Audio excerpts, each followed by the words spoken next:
স্কুলের তালা খোলা, পতাকা উত্তোলন সহ সবই করেন হেডমাস্টার। একাই নেন 6টি শ্রেণীর ক্লাস। পোলাপান যা লেখাপড়া করতেছে হয় না ঠিক মতো। একটা টিচার আছে, উনি একলা কি করবে? এই স্কুলের পদের সংখ্যা 6 জন, তার মধ্যে শূন্যপদ 5 জন। এতে পড়াশোনার বিঘ্ন ঘটছে। দেশ জুড়ে শিক্ষকের তীব্র সংকট। যখন কিছু শিক্ষক সহকারী থেকে প্রধান শিক্ষক পদে পদোন্নতি পাবে, তাহলে ওই জায়গাগুলো শূন্যতা হবে। ওই শূন্য পদগুলো আবার নিয়োগের মাধ্যমে পূরণ করতে হবে।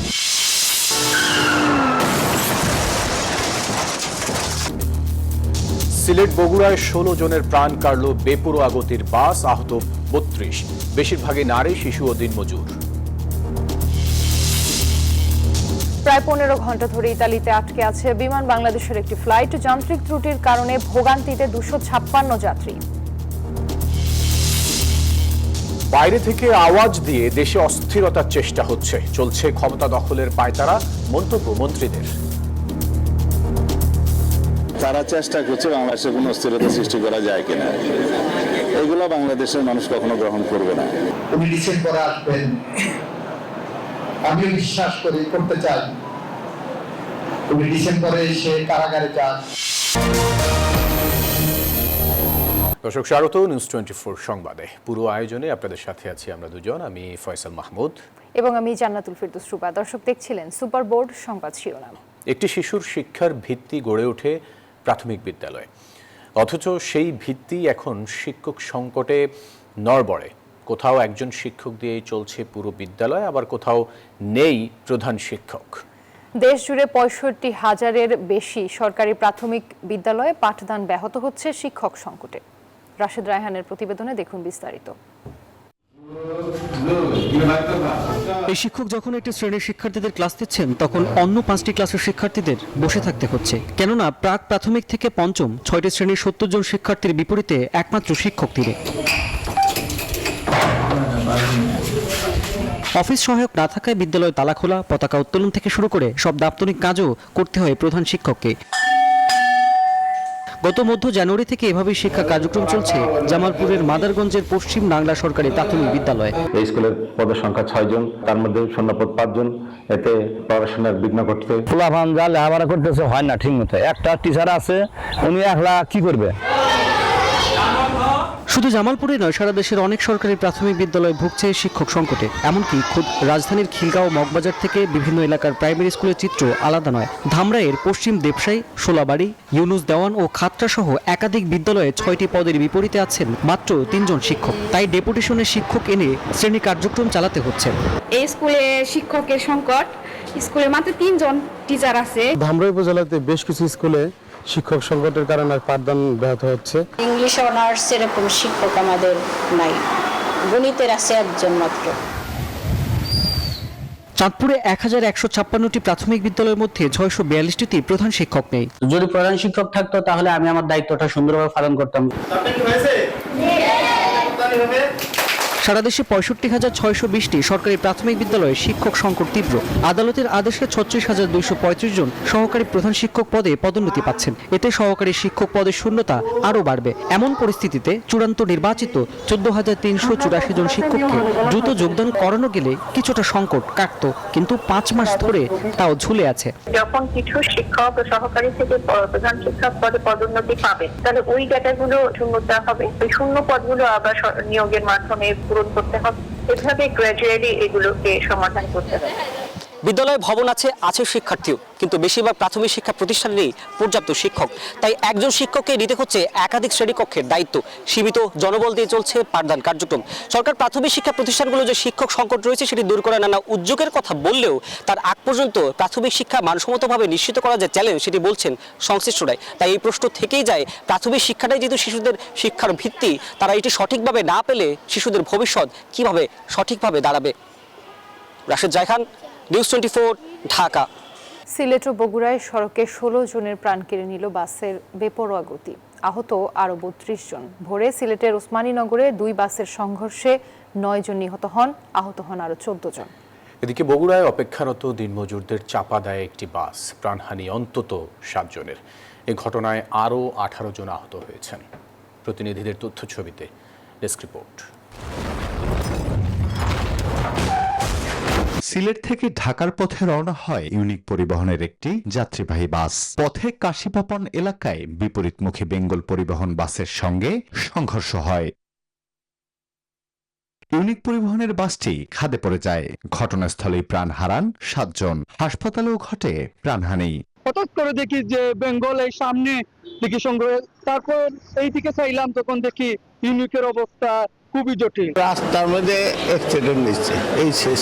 সংঘর্ষে আহত 14 জনের মধ্যে কয়েকজনের অবস্থা আশঙ্কাজনক। 14 জনের চিকিৎসা চলতেছে, এর ভিতরে একজনকে আমরা আইসিইউতে শিফট করতেছি, আর একজনের হাইয়ার ইমার্জেন্সি অপারেশন চলতেছে। পুলিশ বলছে দুটি বাসের গতি ছিল বেপরোয়া।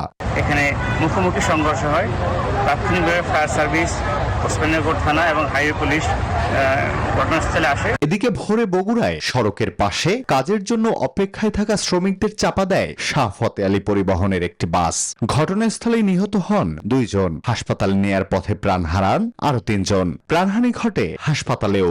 সেই গাড়ি ঘুরে আমার মানে পশ্চিম দিক থেকে পূর্ব দিকে হয়ে ওখানে লোকের ভিড়ের মধ্যে গাড়িটা ঢুকে পড়ে। বাবা উঠে যায় মসজিদে নামাজ পড়ছে, নামাজ পড়ে বাবা ওই মানুষের মধ্যে গেছে। যারা বাবা আমারও তো চিটিং হয়ে গেছে বাবা। ঘটনার পর স্পিড ব্রেকারের দাবিতে সড়ক অবরোধ করেন স্থানীয়রা। সড়ক ও জনপথ বিভাগ নির্মাণ শুরু করলে 4.5 ঘন্টা পর যান চলাচল স্বাভাবিক হয়। কোনো রোগী এখানে চিকিৎসার ব্যাপারে কোনো ধরনের অবহেলা হবে না। যার যেটা প্রাথমিক চিকিৎসা দিয়ে যারা চলে যাওয়ার মধ্যে তারা যাবে, আর যাদের অপারেশন লাগবে পরবর্তীতে তাদের অপারেশন হবে। এই ঘটনায় আহতরা হাসপাতালে চিকিৎসাধীন। তারা সবাই দিনমজুর।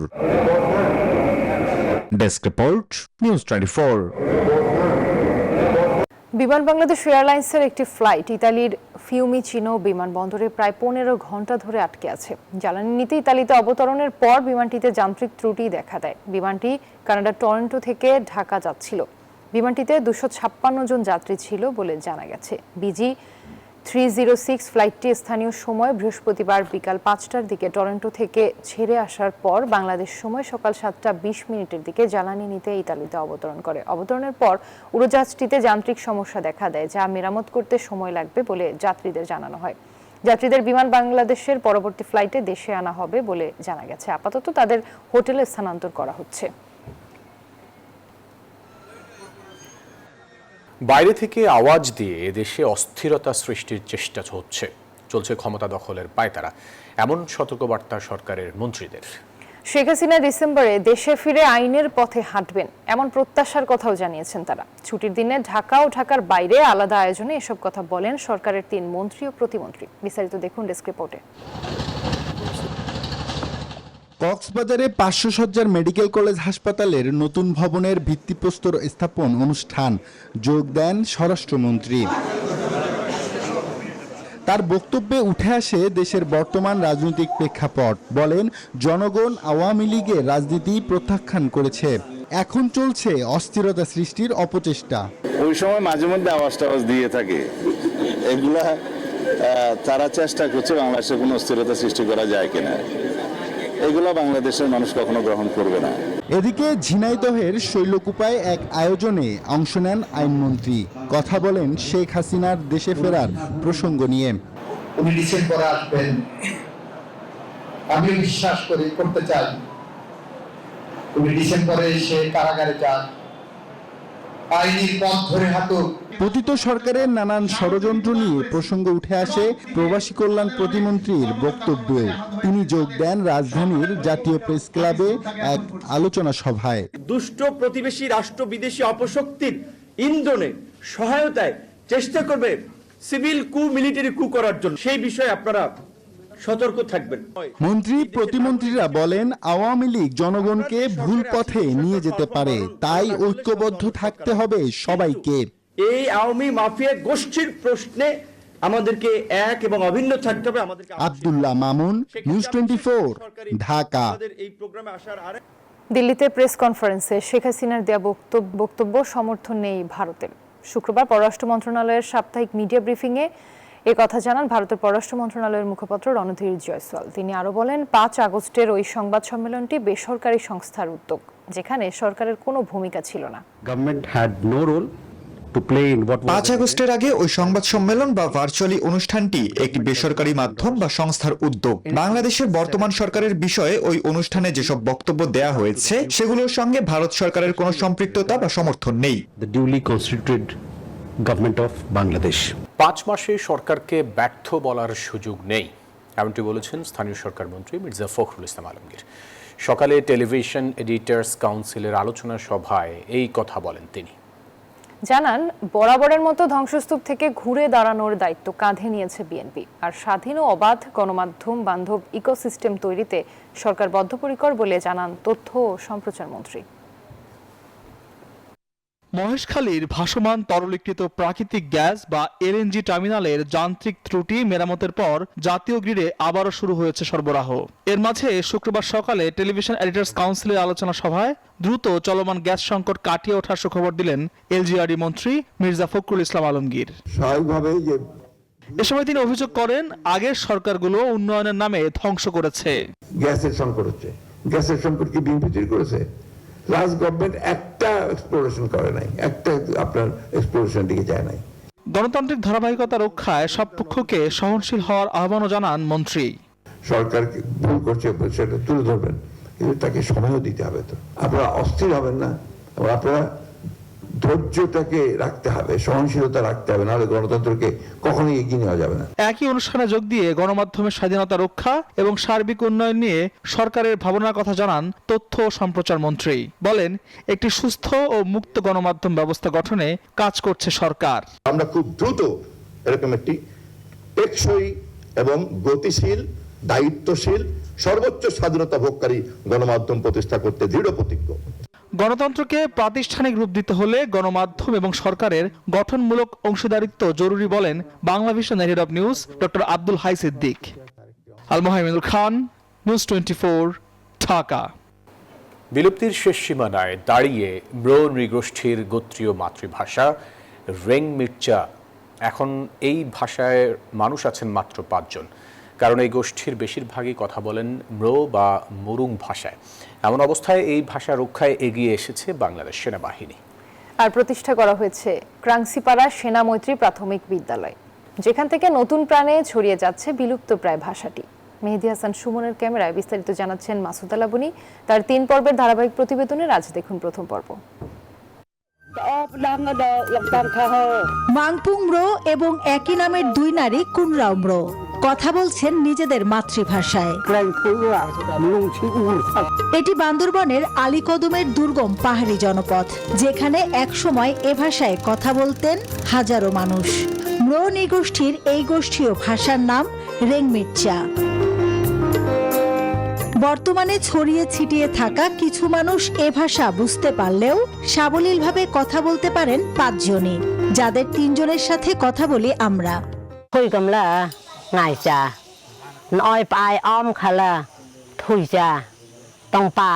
বয়সের ভারে তারা আজ ক্লান্ত, তবুও ইতিহাসের নীরব সাক্ষী হয়ে আঁকড়ে ধরে আছেন নিজেদের শেকড়। আলাদা আলাদা পাড়ায় বসবাস করায় নিজেদের মধ্যেও রেং মির্চায় কথা বলার সুযোগ পান না। বলছেন, চর্চার অভাব ও সংখ্যাগরিষ্ঠের চাপে হারিয়ে যাচ্ছে রেং মির্চা।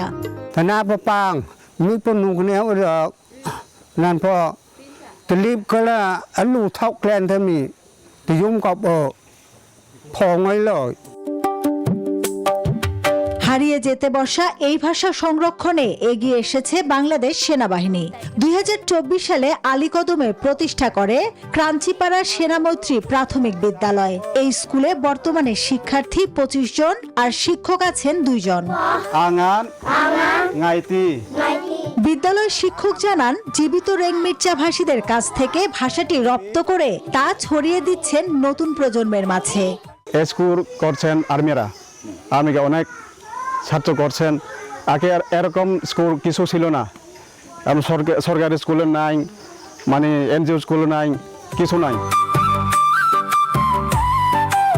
পারিবারিক চর্চা না থাকা আর নতুন প্রজন্মের মধ্যে এই ভাষা শিখতে না চাওয়ার কারণে হয়তো বিলুপ্তি হয়ে যেত ভাষাটি। আর তাই রেং মির্চা ভাষা রক্ষায় বাংলাদেশ সেনাবাহিনীর এমন আয়োজন। মাসুদ আলাবনী, নিউজ 24, আলীকদম, বান্দরবান। জুলাইয়ের চেতনা অক্ষুণ্ণ রাখতে নেতাকর্মীদের ঐক্যবদ্ধভাবে কাজ করার আহ্বান জানিয়েছেন বিএনপির জাতীয় নির্বাহী কমিটির সদস্য মুস্তাফিজুর রহমান দীপু ভূঁইয়া এমপি।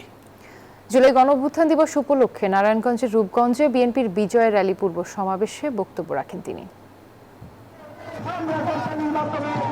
জুলাই গণঅভ্যুত্থানের দ্বিতীয় বর্ষপূর্তিতে রূপগঞ্জে বিএনপির বর্ণাঢ্য বিজয় র্যালি উপলক্ষে রাজপথে হাজারো মানুষ।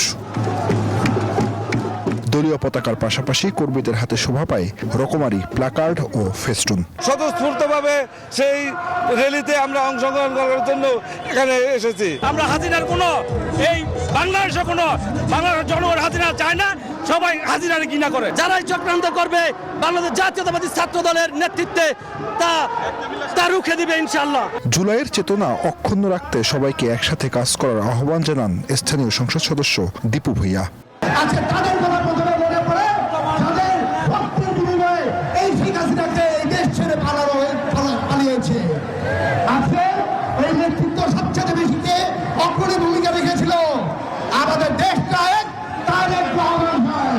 সংক্ষিপ্ত সমাবেশের পর শুরু হয় বিজয় মিছিল। এই বিশাল বিজয় র্যালি ও শোভাযাত্রার অগ্রভাগে থেকে নেতৃত্ব দেন বিএনপির জাতীয় নির্বাহী কমিটির সদস্য ও স্থানীয় সংসদ সদস্য মুস্তাফিজুর রহমান দীপু ভূঁইয়া।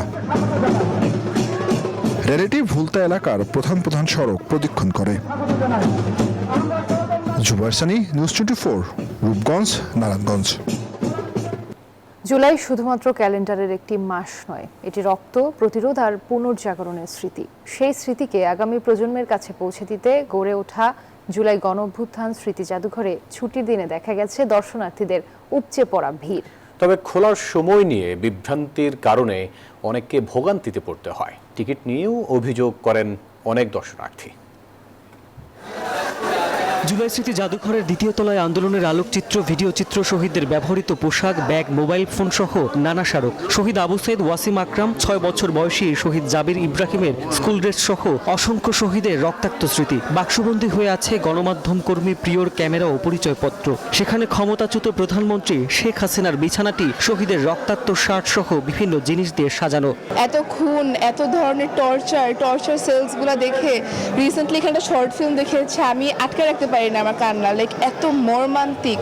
জনগণ ছাড়া কিছুই না বাংলাদেশে, তো জনগণের প্রতি যাতে তাদের একটা সহানুভূতি থাকে, সেখান থেকে আর কি তাদেরও শিক্ষা নেওয়া উচিত। আমার কাছে ঘুরে মনে হয়েছে যে ওরিয়েন্টেশনটা আরেকটু সুন্দর করা যেতে পারত।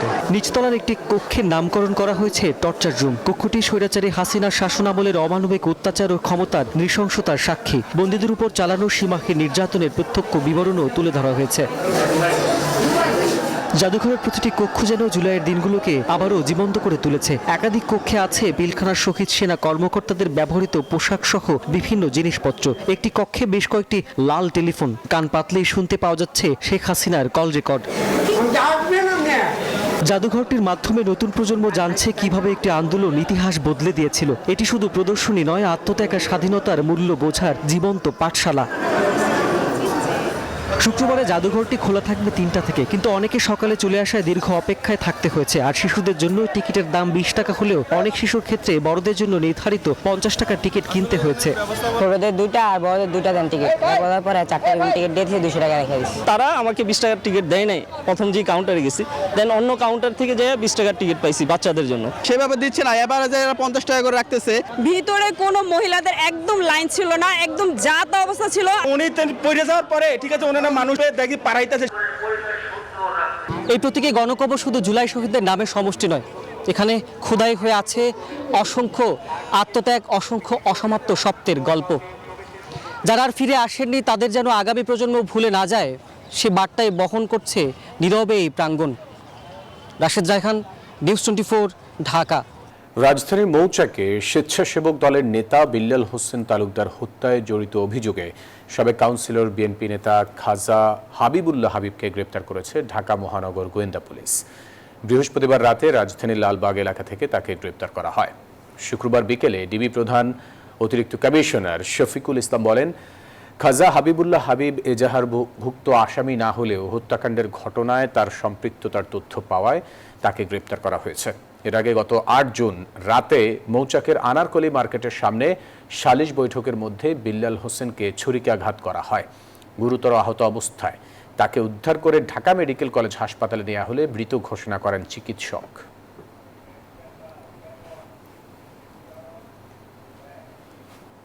আন্তর্জাতিক প্রসঙ্গ। মধ্যপ্রাচ্যে উত্তেজনার মধ্যেই প্রতিরক্ষা চুক্তিতে স্বাক্ষর করল সৌদি আরব, তুরস্ক ও পাকিস্তান। শুক্রবার জেদ্দায় ত্রিপক্ষীয় বৈঠক শেষে চুক্তিতে সই করেন 3 দেশের সরকার প্রধান, যার নাম দেয়া হয়েছে মক্কা যৌথ প্রতিরক্ষা চুক্তি। আর এর আওতায় এক দেশের উপর হামলা হলে সবার উপর আক্রমণ হিসেবে বিবেচিত হবে। বিশ্লেষকদের মতে নতুন এই জোট মধ্যপ্রাচ্যের কৌশলগত ও ক্ষমতার ভারসাম্য উল্লেখযোগ্য পরিবর্তন আনতে পারে। নিজেদের নিরাপত্তা নিশ্চিত করতে এবার এক ছাতার নিচে আসছে মুসলিম বিশ্বের 3 প্রভাবশালী দেশ সৌদি আরব, তুরস্ক ও পাকিস্তান। যুক্তরাষ্ট্র ইরান সংঘাতের মধ্যে ন্যাটোর আদলে প্রতিরক্ষা চুক্তিতে স্বাক্ষর করল 3 দেশ। শুক্রবার চুক্তি সইয়ের পাশাপাশি জেদ্দায় ত্রিপক্ষীয় বৈঠকও সারেন সৌদির ক্রাউন প্রিন্স মোহাম্মদ বিন সালমান, পাকিস্তানের প্রধানমন্ত্রী শাহবাজ শরীফ এবং তুরস্কের প্রেসিডেন্ট রিসেপ তাইয়েপ এরদোয়ান। বৈঠকে আলোচনা হয় আঞ্চলিক নিরাপত্তা, প্রতিরক্ষা সহযোগিতা এবং মধ্যপ্রাচ্যের সবশেষ পরিস্থিতি নিয়ে। এর মধ্য দিয়ে এক সুতোয় গাঁথা হলো সৌদির অর্থনীতি, তুরস্কের উন্নত সামরিক প্রযুক্তি ও ড্রোন এবং পাকিস্তানের পারমাণবিক সক্ষমতা ও বিশাল সুপ্রশিক্ষিত সেনাবাহিনী। এ তথ্য নিশ্চিত করেছে মিডল ইস্ট আই সহ একাধিক গণমাধ্যম। চুক্তিটিকে বলা হচ্ছে ইসলামিক ন্যাটো, যেখানে পশ্চিমাদের আর্টিকেল 5 এর মতো এক দেশের ওপর হামলার জবাব সম্মিলিতভাবে দেবে 3 দেশ। এছাড়া হরমুজ সহ গুরুত্বপূর্ণ বাণিজ্যিক ও জ্বালানি পরিবহন রুটের নিরাপত্তায় যৌথভাবে কাজ করবে 3 দেশের নৌবাহিনী। এর আগে 2025 সালে একটি যৌথ প্রতিরক্ষা সহযোগিতা চুক্তিতে স্বাক্ষর করে রিয়াদ ও ইসলামাবাদ। এবার এই উদ্যোগে ইস্তাম্বুলের যোগদান মধ্যপ্রাচ্যের শক্তি সমীকরণ বদলে দেবে বলে মত অনেকের। আফরিন মৌ, নিউজ 24। দর্শক, এই ছিল নিউজ 24 সংবাদে। এতক্ষণ সাথে থাকার জন্য ধন্যবাদ।